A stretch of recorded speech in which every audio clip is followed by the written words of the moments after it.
नमस्कार। इस अंक में प्रस्तुत है लोकतंत्र में जवाबदेही और राइट टू रिकॉल पर एक गंभीर विश्लेषण, इसलिए अंत तक बने रहिएगा।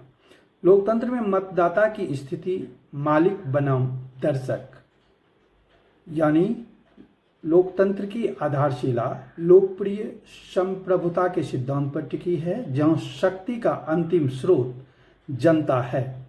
चुनाव के समय राजनीतिक विमर्श में मतदाता को जनार्दन और मालिक के रूप में प्रतिष्ठित किया जाता है। रैलियों और घोषणा पत्रों के माध्यम से एक ऐसा वातावरण निर्मित किया जाता है जहां नागरिक स्वयं को सत्ता का निर्णायक केंद्र अनुभव करता है।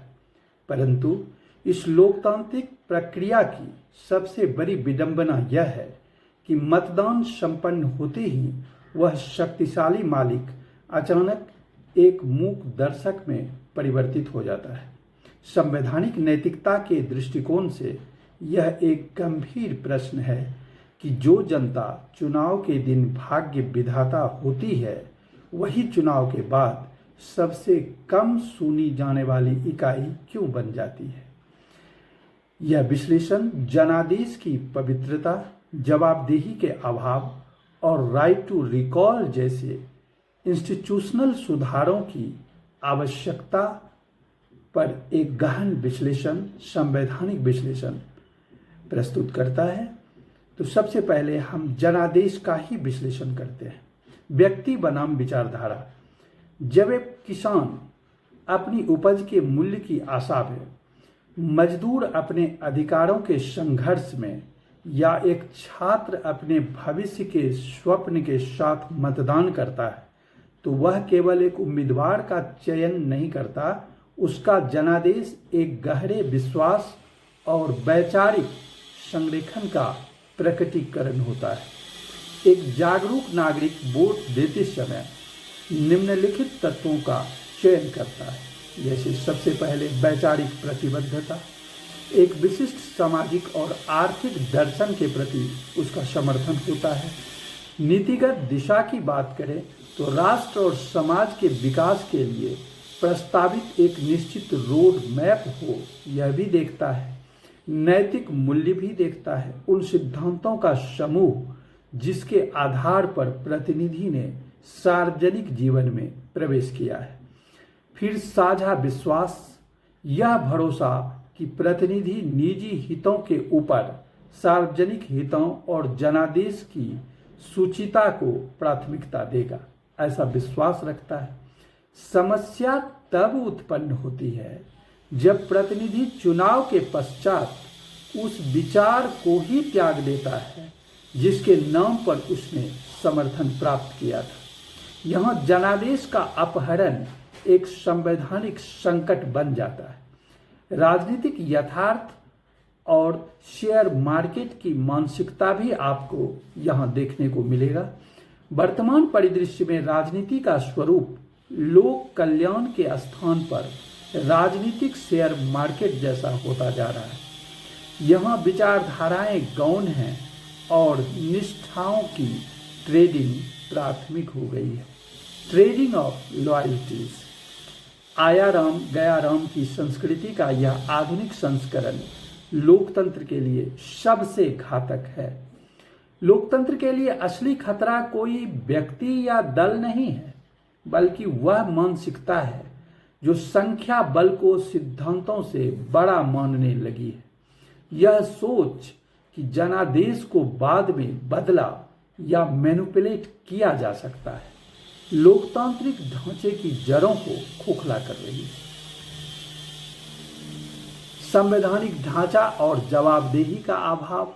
संविधान निर्माताओं ने प्रतिनिधित्व, रिप्रेजेंटेशन को केवल एक निर्वाचन प्रक्रिया तक सीमित नहीं माना था, बल्कि इसे निरंतर जवाबदेही के तंत्र के रूप में देखा था।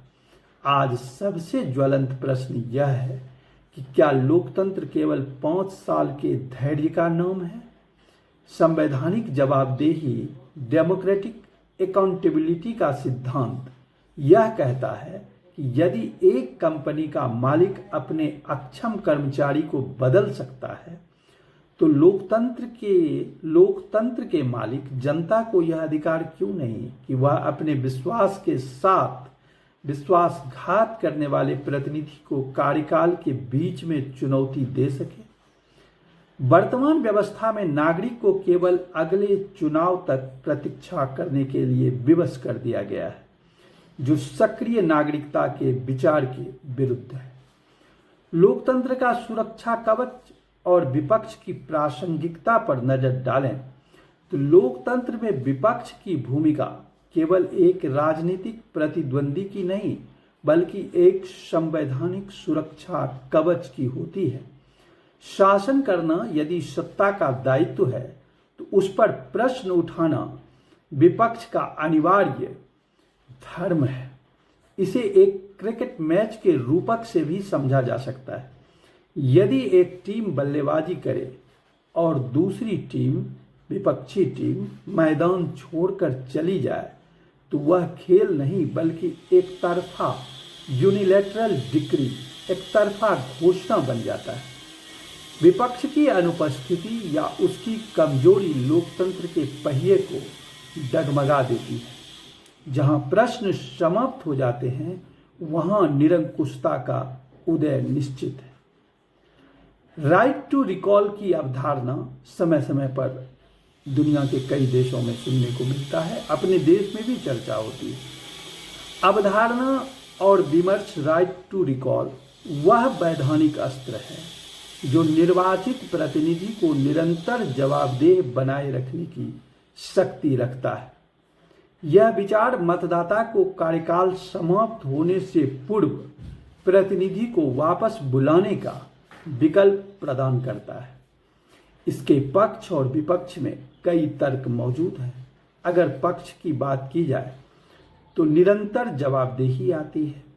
इससे प्रतिनिधि में यह बोध बना रहता है कि वह निरंतर जनता की निगरानी में है।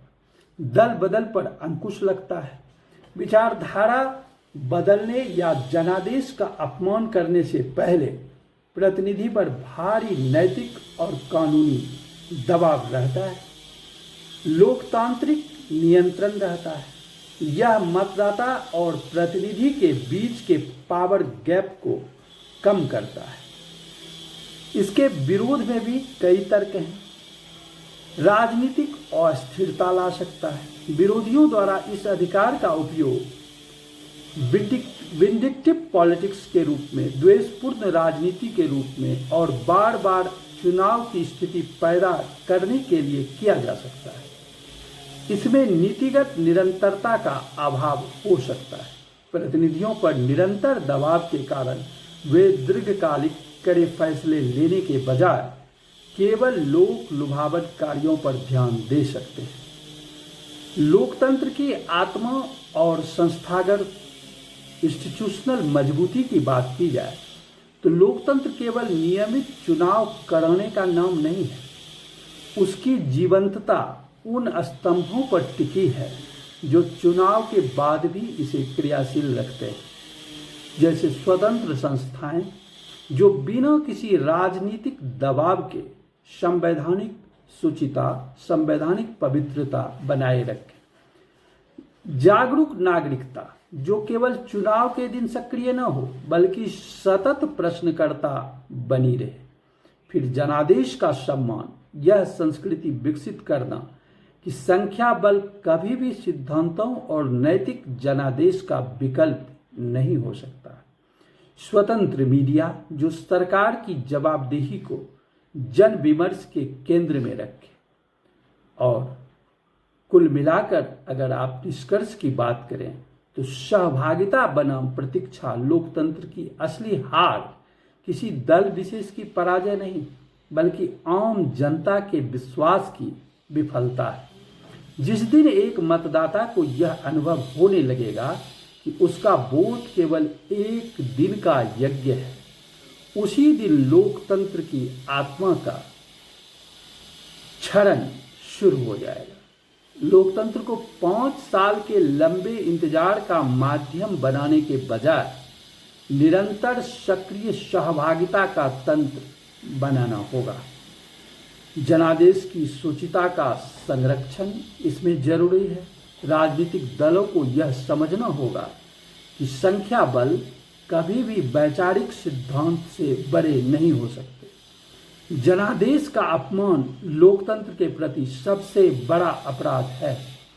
जवाबदेही का नया ढांचा यानी राइट टू रिकॉल जैसे सुधारों पर गंभीरता से विमर्श आवश्यक है, ताकि जनप्रतिनिधियों में जवाबदेही के प्रति संवैधानिक भय और नैतिक जिम्मेदारी दोनों बनी रहे। सक्रिय नागरिकता ही सुरक्षा का कवच है। लोकतंत्र की मजबूती केवल कानून से नहीं, बल्कि नागरिक की जागरूकता से तय होती है। नागरिक को याचक के बजाय एक सक्रिय प्रश्नकर्ता की भूमिका में रहना होगा, तभी लोकतंत्र सुरक्षित रहेगा। इस अंक में इतना ही। मिलते हैं अगले अंक में नए विषयों के साथ। धन्यवाद।